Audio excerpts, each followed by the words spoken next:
Hi, class.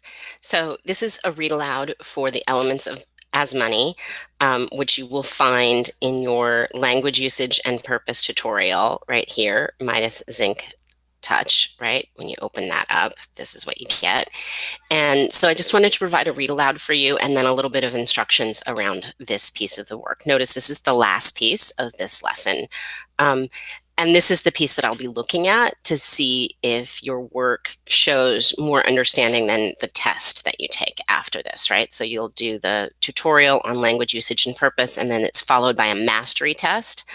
That's one way that you can prove that you've mastered this content. The other way is by writing in these boxes and demonstrating that you've understood all of the stuff you learned here, right? And just because they don't provide it for you in any place that I can see, I'm going to read this aloud for you so you have a read aloud of it, okay? All right. Elements as Money. Excerpt from The Disappearing Spoon by Sam Keen. If the periodic table has a history with politics, then it has an even longer and even closer relationship with money. The stories of many metallic elements cannot be told without getting tangled up in the history of money, which also means getting tangled up in the history of counterfeiting, the faking of money. In different centuries, cattle, spices, porpoise teeth, salt, cocoa beans, cigarettes, beetle legs, and tulips have all been used as money, none of which can be faked convincingly or easily. It's tough to make a fake cow. Metals are much easier to counterfeit. Transition metals are especially easy since they have similar chemistries and densities, because they have similar electron structures and can blend together and replace one another in mixtures of metals known as alloys. Midas's zinc touch. Around 700 BC, a prince named Midas inherited the kingdom of Phrygia in what is now Turkey. Midas sometimes receives credit for discovering tin, not true, though it was mined in his kingdom, and for discovering some other minerals. But no one would remember Midas today if not for his infamous golden touch.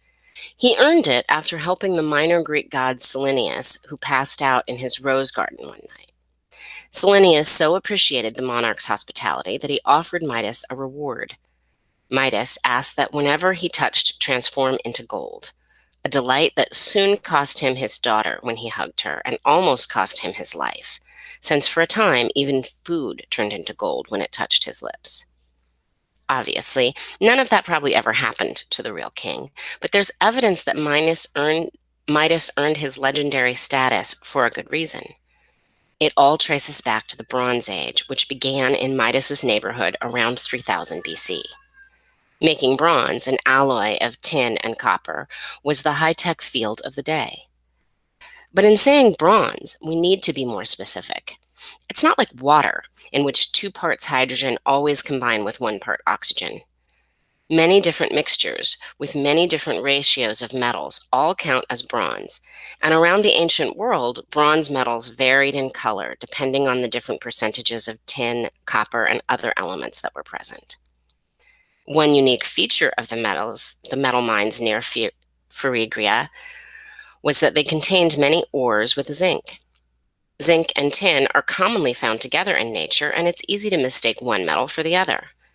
What's interesting is that zinc mixed with copper doesn't form bronze, it forms brass, and the earliest known brass foundries were found where Midas once reigned. Is it obvious yet? Go find something bronze and then something brass and examine them. The bronze is shiny, but with a reddish copper color. You wouldn't mistake it for anything else. The color of brass is much more golden. Midas's touch was possibly nothing more than an accidental touch of zinc in the soil of his kingdom. Greek travelers probably loved the Phrygian bronzes because they were so much brighter than their own.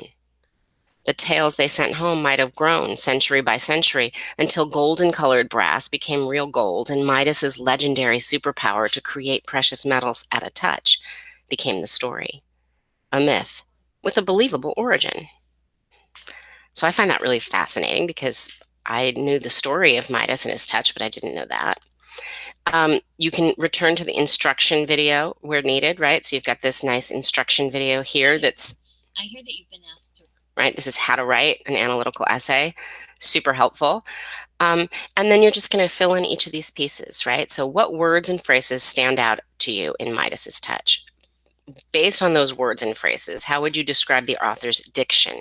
So if you've forgotten what diction is, you're going to want to go back to this author's word choice here and review this whole section, because this is going to be about the diction and the author's word choice, right? And you're going to demonstrate that you understood that learning by what you write here and which words you choose from the Midas piece. What is the author's purpose for writing this, right? So you'll write that in 15 to 30 words. If that makes complete easy sense to you, great. If you're having struggle, notice that you've got a whole section on author's purpose here and then analyzing words and purpose here. So these two sections are going to give you what you need for this. And then this is when it's time for you to analyze the author's diction. This is really how you're going to do this piece, right? So if you've done this whole lesson, it will show up in the work you're able to do here. Now you'll revise the analysis and take time to examine your writing for its weaknesses. These are the things we're grading it on. So how well did you do on that? And then revise it, right? This is where the video comes in helpful, and you can look at the steps to writing an analytical essay. It's a really helpful video. And then please make sure you self-evaluate. I want to know that you think you're learning. Right? So if you really show that you're learning, your grade will raise from whatever it is to at least a 75.